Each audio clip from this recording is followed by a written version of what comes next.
What's up, everybody, and welcome back. It's the NBA Fanatic Johnny P, and guess what? This is it. This is the video of all videos, because today we are talking about my top 5 point guards in the NBA. I'm almost afraid to do this video because I feel like everybody's going to say I'm wrong, or I didn't mention this guy, or this guy was too high. I don't know, man. It's pure opinion, but it's been a lot of fun thinking about it. So, top 5 point guards of the NBA. Here we go. Let's get it started. So, I'm starting off with number 1, actually, because I think this is someone that's on everybody's list. I went with Chris Paul of the Los Angeles Clippers, who he's a 10-year pro out of Wake Forest, 6 foot tall, 175 pounds. And what I did was I wrote down the most recent season, the 2014 to 2015 season. I wrote down all the stats that these guys had from that season. So he averaged 19.1 points per game this past season, 4.6 rebounds. I'll tell you what, for being 6 foot tall, having almost 5 rebounds a game, it's not bad. It's not bad. He had 10.2 assists per game. Now, most of them are probably off lobs and dunks, because you're talking about DeAndre Jordan, you're talking about JJ Redick, Blake Griffin. He had a good team around him, but still, that's a lot of assists per game. So he had 1.9 steals per game. And a big one too, his player efficiency rating was a plus 25.03. That's pretty darn good, right? So as his pros, I wrote down he's a strong leader. When you think of the Los Angeles Clippers, you think Chris Paul, because he is obviously the face of that franchise. He is their number 1 guy. You know, if Doc Rivers had to keep one guy on the team, guess what? It's going to be Chris Paul. The con, though, they haven't really advanced deep into the playoffs. And I don't mean they just as in the Clippers. I mean they as in, well, Chris Paul. He has a hard time getting past the first or second round. So I think if you're a top 5 point guard in the league, especially at a position that's so highly coveted, I'd almost like to see him make a real push to the Western Conference Finals and possibly get into the finals and see what he can do on that level. In this last playoffs, he was fighting tooth and nail to the very last game, Game 7 in that series. And I'll tell you what, I think he did really, really well. But again, I'd like to see him take that next step. So coming in at number 1, Chris Paul. Following up to that, coming in number 2, I put Steph Curry, Golden State Warriors. He's 6'3", 190 pounds, a 6-year pro out of Davidson here in North Carolina. Go North Carolina. His 2014-2015 season stats, he had 23.8 points per game, 4.3 rebounds per game. Again, it's not terrible. 7.7 assists per game, it's pretty decent. He averaged 2 steals a game, and his player efficiency rating was 21.99. Now, as a pro, I think anybody in the world who watches remotely any NBA game that involves the Warriors would say that he's the best shooter in history. It's really hard to turn that down and dispute that, because his shot is so fast. He just gets it off before you have time to react. So he's arguably the best shooter that we've ever seen. Now, granted, he's only been in the league for a few years. It'd be nice to see him maintain that shot over multiple seasons that are coming up, but I can't imagine that shot's going away. In fact, his field goal percentage is just a few percentage points higher than his 3-point percentage, which is ridiculous. And actually, that's one of the cons that I had, that he possibly relies too much on that three ball, because he does average 44.3% from 3. That's a ridiculous number. But since they won this past year, they won the finals, defenses, not only did they account for him before, but they're probably really going to put him down on lock these upcoming next few seasons. So I'm curious to see how versatile he's going to be. He'll have to probably kick the ball to Klay Thompson a little bit more, maybe pick his assists up a little bit. He has a good team around him. So we'll have to see what happens with him and how teams are going to handle the defending champions this upcoming season. Okay, so now let's hop into number 3. This one's probably easy to guess too. I said Russell Westbrook for the Oklahoma City Thunder. He's 6'3", roughly 200 pounds, a 7-year pro out of UCLA. His 2014-2015 stats, he had 28.1 points per game. That's huge. That is huge. 7.3 rebounds per game. That's a lot for a point guard, but that just shows you how involved he is when he's on the floor. 8.6 assists per game. That helps when you're passing to Kevin Durant. 2.1 steals per game. And his player efficiency rating is 20.9. Now, as a pro, I've covered this before. This man is cold-blooded. He has zero fear. He's a killer, and he wants to win at all costs. He is a guy who sacrifices his own body for the good of the game, for the win, and that's what I love to see. Because in one of my past videos, a couple videos back, I compared him to Kobe. I think he kind of is the new Kobe. At least he's headed that way. So I'm loving that. As far as a con, I have that he's a questionable decision maker. His personality can be a bit overwhelming at times, and maybe it's just me, but I see a little bit of confusion on that team between he and Kevin Durant. Because when you ask who the number one guy on the Cavaliers is, it's obviously LeBron. Or you go throughout the entire league and you ask who the number one guy is on all these teams, you could pretty much pinpoint it. But when it comes to the Thunder, that's kind of hard because I say Durant.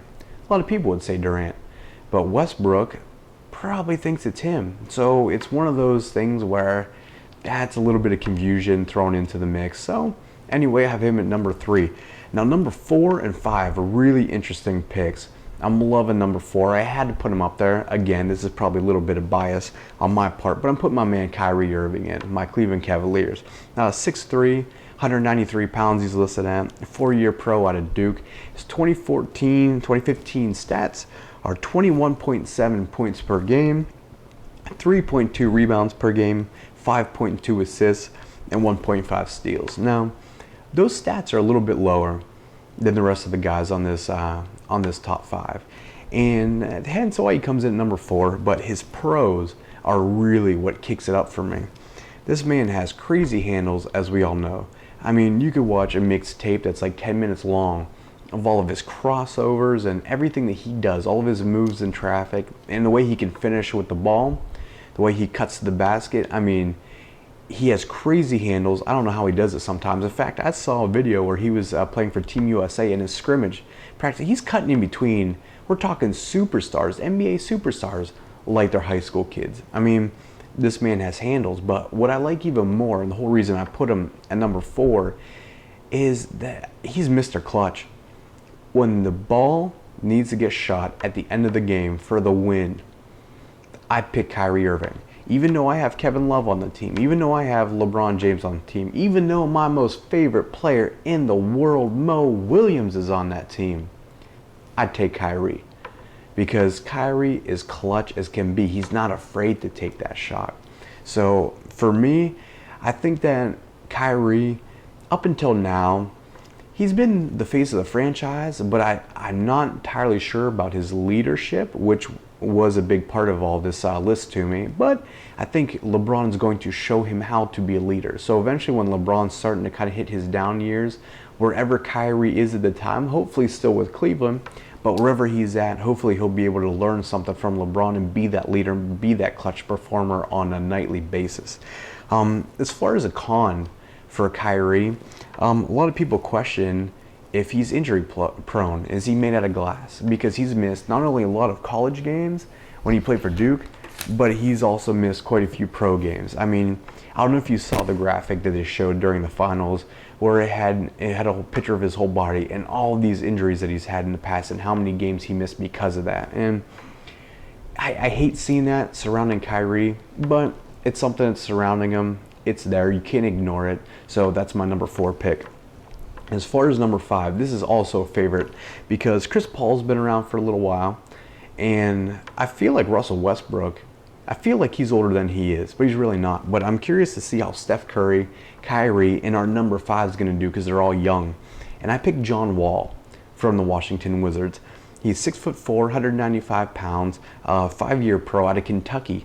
And his 2014-2015 stats are as followed: 17.6 points per game, 4.6 rebounds per game, and 10 assists per game. That's big. Now, we saw 10.2 assists with Chris Paul, but the other guys don't get up that high. So 10 assists per game, really nice work, John Wall. He had 1.8 steals per game. His player efficiency rating is 19.7. Not too bad, not too bad. Now, as a pro for John Wall, I put that he's an unquestioned leader, and he's the face of the Wizards franchise. But his swag and his confidence is what gives him an edge. I saw him in a video where he played one-on-one. I think it was against a college kid or whatever, but the dude didn't even lace up his shoes. And you could tell the way he was walking, man, he had just this swagger to him, this confidence that he was going to win. He wasn't going to let this kid show him up on camera, and I like that about John Wall. He's very confident. He knows that he has a promising future, and you never know. He's a real point guard. If Kevin Durant decides to go out to Washington, I think John Wall's assists might even be able to go up. That's a really lethal duo if Kevin Durant was to go out there. But either way, I'd like to see what John Wall does in the upcoming future because he has a very, very bright one ahead of him. As far as cons, I had that he looks good in the East, but he lacks a support system to really shine. Though he is the main man on his team, there's not, and I would say that he's a star, borderline superstar, depending on how much better he gets, but there's nobody really close to him in that level on that team. So my question is, would he be average out west? You know, in the East, they're able to pull in a 4 or 5 seed or something as high as that because there's not a terrible amount of competition. But if you're out in the West, would John Wall look average? Because you got to think, we have Chris Paul, Steph Curry, and Russell Westbrook. The top 3 picks are out west. Only Kyrie and John Wall, who, those are questionable 4 and 5 picks, depending on who you're asking. They're in the East. So I'm really curious, would he be as successful out west? Now, this list, I mean, there's a lot of good point guards that I left out. So I put a couple of names of the honorable mentions down here.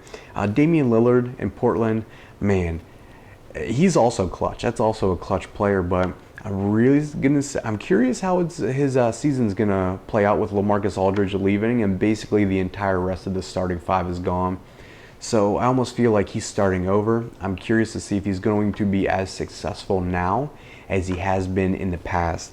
Mike Conley, Memphis, another name we always look over. Again, I don't want to say that Memphis is boring, but they're just so, like, they're rough and tumble, real physical team, and I feel like Marc Gasol gets a lot of credit, and a lot of people look over Mike Conley, but he's pretty solid. I think he went to Ohio State, so got to show some love to Ohio there. But also another great point guard. I think he's up there on the list too. And I have to mention Derrick Rose. Again, I hate the Chicago Bulls because I'm a Cavs fan, but it's hard to go against Derrick Rose, former MVP, the only person on this list who has an MVP, even though, okay, I just lied. Steph Curry now has an MVP, but you know what I'm saying. Derrick Rose had his a few years ago. Steph Curry has his. And Russell Westbrook almost won one. But Chris Paul doesn't have one yet.